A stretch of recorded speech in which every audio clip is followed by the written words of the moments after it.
Good morning to all of you. Actually, I was supposed to make this video yesterday itself because Sunday is a holiday and you can happily enjoy the Sunday.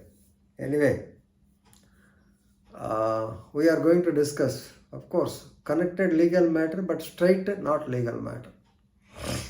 These are the glimpses of the speech from the Honorable Chief Justice of India, Dr. D.Y. Chandrachud. I am going to tell them a couple of sparkling news. You know, on Saturday, Honorable Chief Justice of India, he has attended the 31st convocation of the National Law School of India, Nsliu, National Law School of India University, which is located in Bangalore. We addressed the students. Normally, before starting this video or before telling about the so-called NLSAU, we have to remember the great N.R. Madhava Menon. N.R. Madhava Menon. He is the architect of 5 years LLB course. He is the founder of National Law School in Bangalore. And there is a separate act for this university, and this university, who is the chancellor of this university? Chief Justice of India is the de facto chancellor of this university. That's why Chief Justice of India attended the convocation. Of course, even in other capacity also he can attend, but he is the de facto chancellor of the university as per that act. So that you have to remember, Madhav Menon and chancellor, right? Now, while addressing the students, because they are students, that too they came from 5 years. So encouragingly, he told them something, but which has got so much of meaning. The first part is caste discrimination.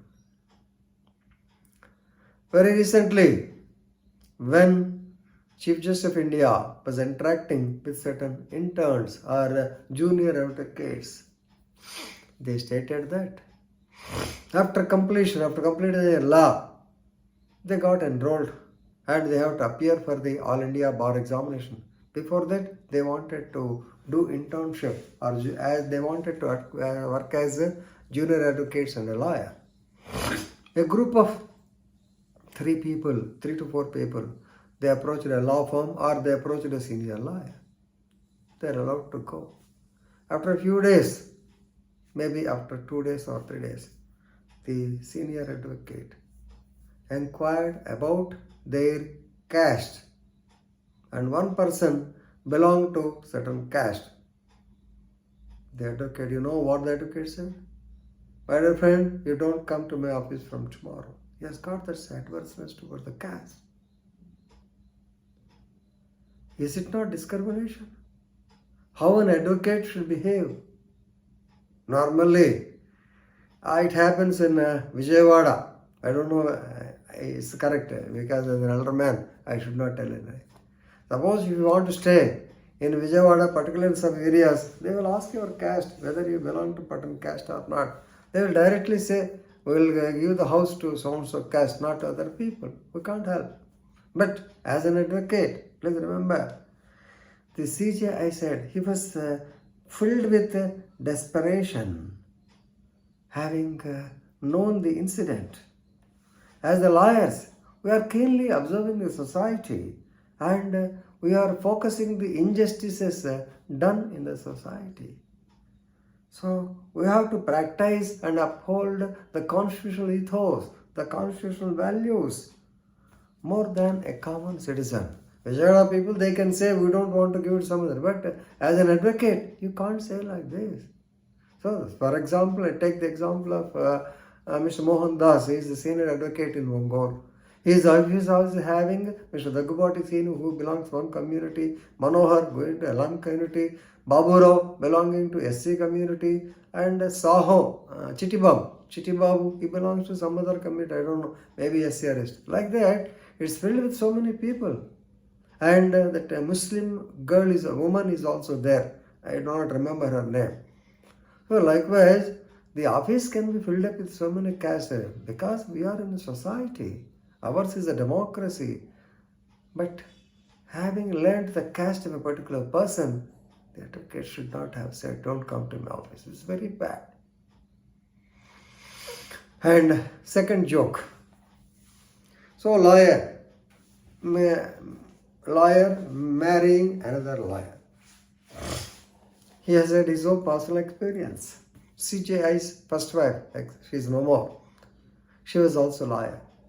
She has gone for an interview in a law firm, in a company, which said that you will be on duty 24/7, 365 days. Then she said, I have to look after my family. My husband is a practicing lawyer at Bangalore. And they said, better choose a husband who can do the house course.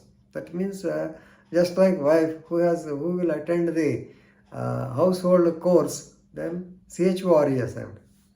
So people laughed at him. And the third very sensitive point he has raised is, last year there were 3 to 4 law interns, particularly the female interns with him. And of course, he used to interact with them. And when there is interaction between the justice, he was only justice last year. When he was a judge of the Supreme Court, normally there will be inhibition, hesitation by the girls.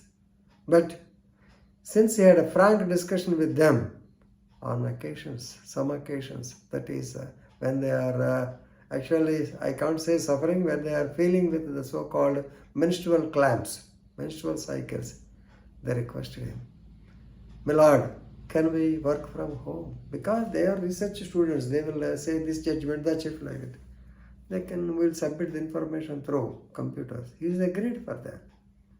So that is sensitivity. These should be there in the advocates, that is in his meeting. He has highlighted so many points, but these are the only tips for the advocates to benefit from his speech. Okay. With this, I am concluding. Thank you very much.